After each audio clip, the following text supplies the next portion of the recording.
अभी हाल ही में समाजवादी पार्टी के एक जो सांसद हैं उन्होंने मेवाड़ के महाराणा सांगा को गद्दार कहा।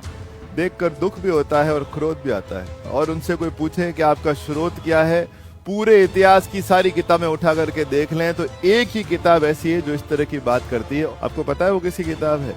वो है भारत पर आक्रमण करने वाले खुद बाबर की किताब। बाबर अपनी आत्मकथा तुजू के बाबरी में लिखता है कि राणा संग्राम सिंह ने जब मैं काबुल में था तो मेरे पास दूत भेजे थे और उन्होंने कहा था कि दिल्ली के सुल्तान इब्राहिम लोदी पर आक्रमण कीजिए, मैं आपकी सहायता करूंगा। मतलब भारत पर आक्रमण करने वाले राणा सांगा के दुश्मन बाबर की किताब पर हमको विश्वास है ना। और किसी भी किताब से, इतिहास की किताब से इस बात का उल्लेख नहीं होता कि कभी राणा सांगा ने भला अपना दूत बाबर के लिए क्यों भेजा होगा। मेवाड़ के जो ख्यातनाम स्रोत हैं, मेवाड़ के जो पुरोहित थे, उनकी डायरी में लिखा हुआ है कि उल्टा बाबर ने अपने दूत राणा सांगा के पास भेजे थे और एक कहा था कि मैं दिल्ली के सुल्तान इब्राहिम लोदी पर आक्रमण करूंगा, दिल्ली मैं ले लूंगा और आप आक्रमण करके आगरा पर कब्जा कर लीजिए। इस प्रकार हम दोनों के दुश्मन इब्राहिम लोदी का जो अंत हो जाएगा।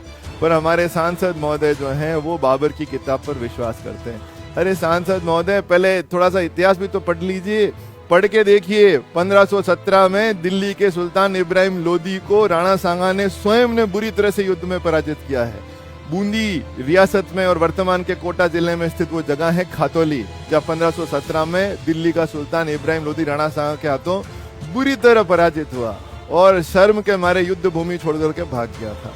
अगले वर्ष फिर उसने कोशिश की, अपनी अंतिम कोशिश की जिंदगी की, और 1518 में वो फिर आक्रमण करता है। धौलपुर के पास जो एक जगह है जिसका नाम है बाड़ी, वहाँ राणा सांगा और इब्राहिम लोदी की सेनाओं में अगले ही वर्ष दूसरी बार फिर से युद्ध हुआ और इसमें इब्राहिम लोदी तो भय के मारे खुद आया ही नहीं लड़ाई करने के लिए। उसके जो दो सेनापति थे, मियाँ माखन और मियाँ हुसैन फरमूली, उनके नेतृत्व में सेनाएं आई और बुरी तरह से पराजित हुई।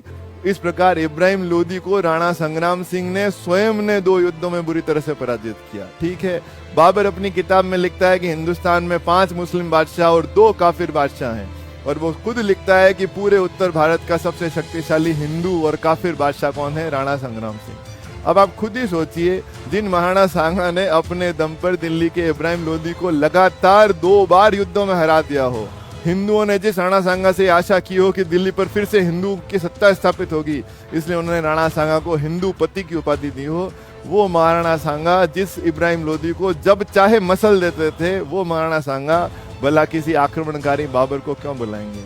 राणा संग्राम सिंह उर्फ महाराणा सांगा हिंदुओं के युग पुरुषों, महापुरुषों में से एक है। जय मेवाड़, जय एकलिंगनाथ।